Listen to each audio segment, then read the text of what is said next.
Yeah, are we doing it? Okay, we're doing it. I'm popping the latches.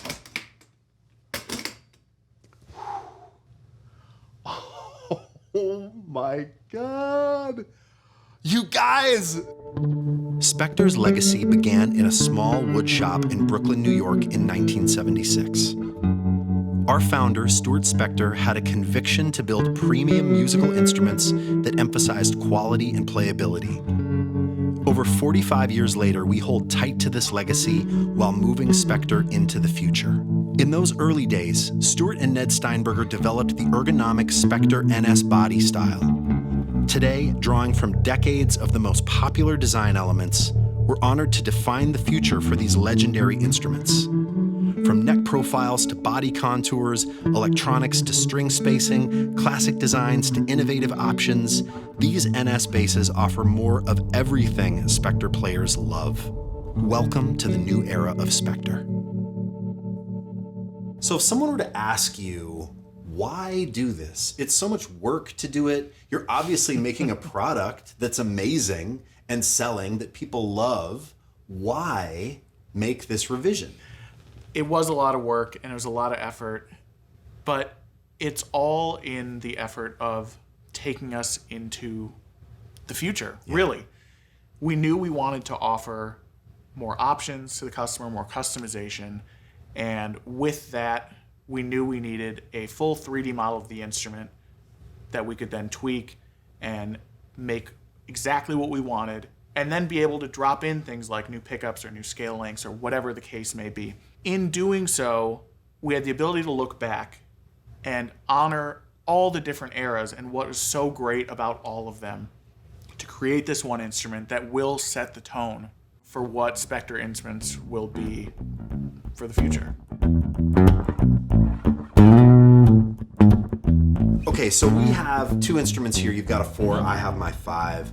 Let's just do a top-down assessment of all of the changes and all of the revisions for this revision. Can we do that? Absolutely. We start at the headstock? Start at the headstock. Right, great. You'll notice on the 5-string, the same classic shape that we've used since the 5-string was introduced, really, but we did focus on string pull.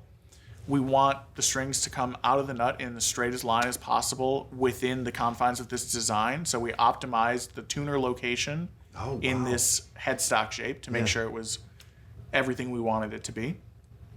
If you flip it over, we've refined the volute to be consistent across all instruments. So it's a similar feeling and location of volute on every bass that we make. Yeah. The necks, as I mentioned earlier, all of the tapers have been looked at. We made sure to define what our nut widths were, what our spacing at the bridge was, which then informed the taper of the instrument all the way up to make sure that you have even playability on every string at every location. Yes. And along with that, of course, the neck carves that we talked about. We have our standard neck carve that is 0.84 to 0.94 at the 12th fret, a C-shaped neck. And we have our thin neck that we're now offering, which is reminiscent of those thin-necked Kramer basses, which is 0.79 at the 1st fret to 0.91 at the 12th. So a customer could request that, right? They can have the thin neck carve or the standard neck carve, and it's going to be the same. On every model, regardless of nut width, a standard 5, a wide 5, a standard 4, or a narrow 4, which is 1.5 inch. Oh, wow. And a 6-string. All of those neck carves are available.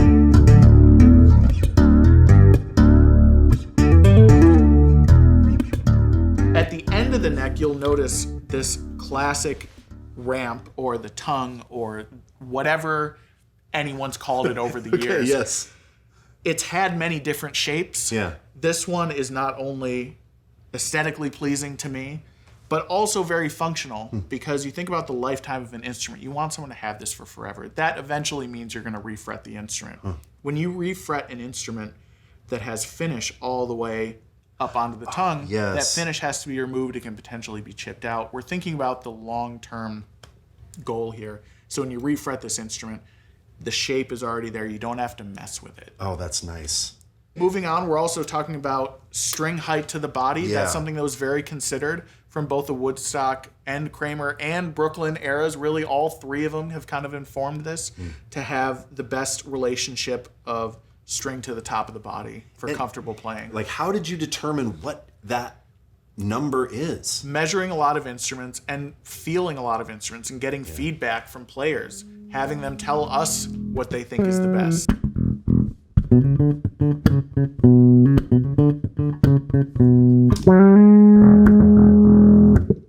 The biggest thing that most people will notice is, of course, the shape of the body, the perimeter of the body. Yeah. The shape overall is very reminiscent of the Brooklyn and Kramer eras. The body thickness is our modern Woodstock body thickness to be able to give you that, when we glue it up, 1 inch top and 1 inch back sandwich. Yeah. And also still the recessed back plate so that the back feels nice and fluid on your body. Yes. And is that from an era, or is that more recent? That's more recent, Yeah. in the last few years. Because my 2013 has that big old piece of Surface plastic mount. sticking up. Yeah, Yep. surface mount.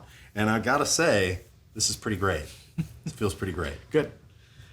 So the body shape really is one of the biggest things. And Yeah. of course, comes with that the contour that we refined and made consistent across the top and back. We're also talking about the location of the electronics. Yes. And the size of the cavity to ensure that we can accommodate any electronics that we currently offer or will offer in the future, and make sure that the location is right, because on such a compact body, you need the ergonomics of this to work for you, not against you. And I love, you told me that the volume knob is equidistant between the bridge and bridge pickup. Right, based on a 4-string PJ. Got it. Now, that knob will always land north of the bridge, because Yeah. if it's behind the bridge, it can be in your way. Right. But equidistant on a certain model, and then here, obviously, because your pickup spacing is further up, Yeah. you have a bit more room there. Yeah. And I mean, talking about pickups and electronics, also offering the vintage pickup spacing. Yes, vintage pickup spacing versus standard pickup spacing. Our standard pickup spacing is based on the EMG PJ 4-string NS2, Yeah. as it always has been, that classic Spector sound.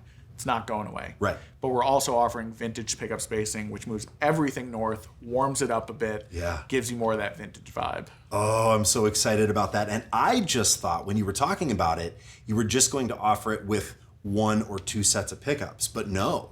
Every single pickup model that you could ask for can be ordered in standard or vintage pickup spacing. That's crazy. That's going to blow the doors open for like tonal options on all these Absolutely. instruments. That'll be so fun. I mean, I'm so geeky. I know that there are a lot of people out there that are going to be really geeky about that. Like, oh, what would it sound like if the fluents were in, like a more vintage pickup spacing? Yeah. Or what would it sound like for the classic NS2? That's my mind immediately goes to NS2. Like NS2 shifted up a little bit. I want to hear that bass. Guess you'll have to order it. Guess I will. And then the last thing I'll go over is the heel carve, which is one of my favorite things. And in doing this revision, we had the opportunity, like everything else, to evaluate all the different eras and what we love. And this heel carve is something that is not reminiscent of any one particular era, but really a combination of all three and setting the standard for the future. Yeah. Because it is, in my opinion, the most comfortable heel. And I love the access it gives you in the upper frets and the way it feels in your palm. It's fantastic. It does give amazing access. I mean, to me, it just feels like it should. Yeah. If you're not thinking about it, we did our job. Yeah. Yeah.